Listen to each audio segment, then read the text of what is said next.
Welcome back to Organist Launchpad.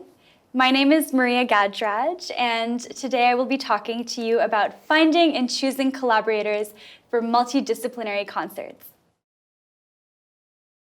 When I am planning a multidisciplinary concert, usually with Esther Ruth Teal, the co-founder of my arts collective, Symphonics, we start thinking about potential collaborators in the very early stages.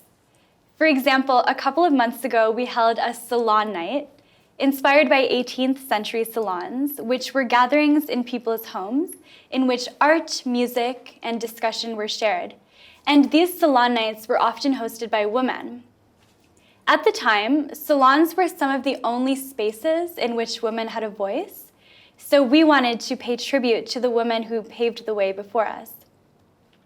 So for our reimaginings of a salon night, we rented this venue in Montreal called Maison, and it's basically a mansion from an old, wealthy Montreal family whose descendant, upon inheriting it, wanted to share the space with the greater Montreal arts community. The mansion consists of 3 floors, a main floor with a ballroom-like room with a grand piano and couches.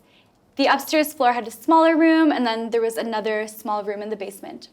So we decided that we wanted to hold a more traditional music recital in the main room, along with a visual artist live painting next to the piano.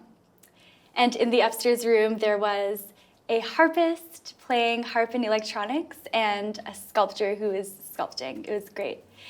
When we were planning our recital, we knew that due to the space, we would only be able to have a maximum of 2 instrumentalists and only one standing, performing at the same time. For example, a pianist and a singer, or a pianist and clarinetist, or 1 solo violinist. We posted on our social media account, inviting people to message us if they were interested in collaborating. Since our arts collective is focused on creating a space for women and trans folks to gather and share their art, we prioritized people who identified in those manners. We also knew that we wanted it to be a classical recital, so we ensured that our collaborators were classical musicians. We asked our potential collaborators to send us a short clip of them performing if we were unfamiliar with their skill sets. Finally, we wanted a varied program, so we selected a blend of singers and other instrumentalists. Our final program began with Esther Ruth performing on the piano and closed with me also performing on the piano. In the middle, we divided the accompaniments, so we played about 4 pieces each, half with singers and half with violin and clarinet. There were also some solo piano and violin pieces performed by our collaborators, and we also rented the orgel kit from the Ottawa RCCO Centre and played short improvisations to introduce the audience to the pipe organ. The pieces that Esther Ruth and I bookended the concert with were by the Polish composer, pianist, and singer Hania Rani. They were minimalist piano pieces that actually also work really well on the organ, and the audience loved them.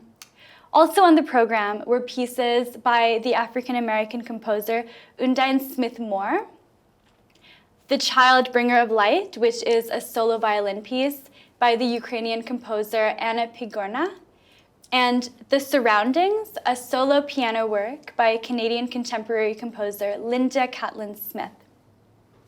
We structured our recitals so that the more powerful pieces for soprano and piano, like Love, Let the Wind Cry by Undine Smith-Moore, were placed next to gentler works such as Spiegel im Spiegel by Arvo Pärt.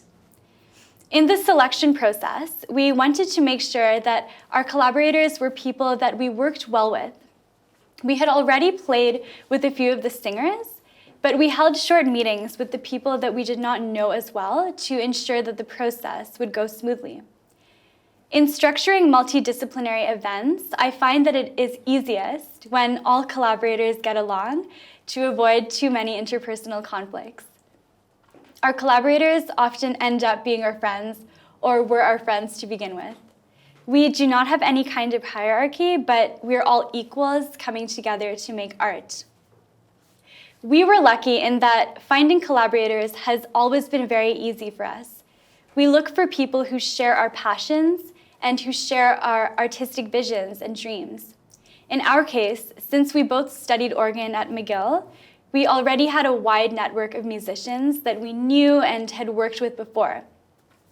If you want to create a multidisciplinary event and are unsure of where to find collaborators, I would suggest reaching out to your local arts school or university arts department.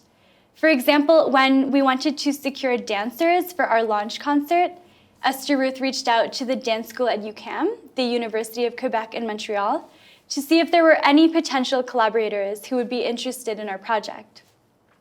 We have met the majority of our collaborators through universities or colleges. However, also among our collaborators are general freelancing Montreal artists. We have found artists on social media and have reached out in that way to see if they would be interested in collaborating. For this method of contacting potential collaborators, it's helpful to have a social media presence of some sort so that these potential collaborators can look at your profile and see the kind of art that they would be participating in. We set up our Symphonics social medias months before our launch concert, and our Instagram and Facebook accounts have been an incredible networking tool to build connections and a community of like-minded artists. If you're less social media inclined, I would suggest just attending local arts shows that you're interested in and staying around after to talk to the artists. Since we play the pipe organ, an instrument that many are unfamiliar with and are intrigued by, more people are open to collaborating than you would imagine. We have been pleasantly surprised and so grateful by the interest our little arts collective has generated, largely because people are so curious about the organ and about why two young people are so passionate about promoting this instrument. When we founded Symphonics, we had no funds and no budget. For our launch concert, we relied mainly on the generosity of friends and their passion for our project. Our musical, dance, and theater collaborators for the first concert were all queer women and trans people who were very passionate about the message of our launch concert, the journey from self-doubt to self-acceptance, from fear to freedom. And we're happy to be a part of it, although we regretfully could not pay them significantly. While we would have loved to be able to pay all our artist friends what they are worth, sometimes you simply do not have the funds and have to turn to alternative means of payment. For example, in exchange for singing at our concert, we accompanied some singers for audition videos the next week. Alternative means of payment is an amazing way to build community, which is another great benefit of multidisciplinary concerts. Through Symphonics, we have been introduced to a wide network of photographers, singers, instrumentalists, dancers, actors, and more, all who share our dream of creating more space for women, femme, and trans folks in the arts, especially within the classical music world.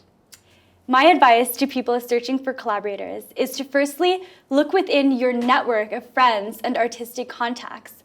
Think about artists that you have always wanted to work with, and once you have a solid idea and outline for your multidisciplinary concert, reach out to your list of chosen contacts and go from there.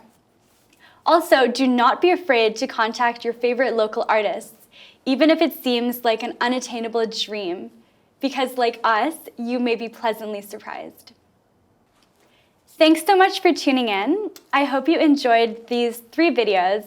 The first one where I talk about concert programming with more diverse composers, the second where I talk about structuring multidisciplinary concerts, and this final one where I talk about finding collaborators. And don't forget to tune in to the other Organist Launchpad videos.